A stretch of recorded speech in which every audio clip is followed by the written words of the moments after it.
sebut dalam Al-Quran, An-Nabiyyu aula bil mu'minina min anfusihim. Bagi orang-orang yang beriman pada Allah, Nabi itu nomor satu. Nabi nomor dua belum beriman ente. Nabi nomor tiga belum beriman ente. Iman ente masih lemah.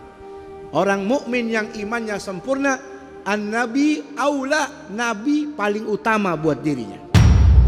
Nabi nomor satu. Kalaulah Tuhan Allah tidak boleh kita menduakannya dalam bentuk syirik, cinta pada Nabi pun tidak boleh kita duakan. Nabi nomor satu, baru setelah itu cinta kepada yang lain, kepada guru, kepada ibu, kepada bapak, kepada para wali. Tapi Nabi nomor satu. Betul. Kalau saya jadikan Nabi bukan prioritas, Beb. Nabi nomor dua, Nabi nomor ketiga, Nabi nomor ke-10. Hati-hati, kamu disebut dalam Al-Quran sebagai orang fasik. Kalau syirik, menduakan Allah disebut orang syirik.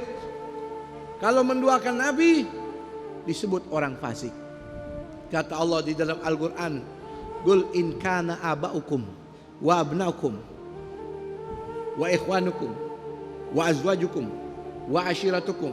Katakan wahai Muhammad kepada mereka, andai kata ibu bapa mereka lebih mereka cintai, anak putra putri mereka, istri mereka, kakak adik mereka, keluarga besar mereka lebih mereka cintai, ditambahin wa amwalun iktaraftumuha wa tijaratun takhshawna kasadaha, atau usaha yang lebih mereka prioritaskan, atau kekayaan perniagaan yang mereka khawatir kerugiannya, ahabba ilallah, ahabba minallahi wa rasuli wa jihadi fisabili, itu lebih disukai, itu dinomorsatukan, itu diprioritaskan daripada Allah, daripada Rasul, jihad fisabili.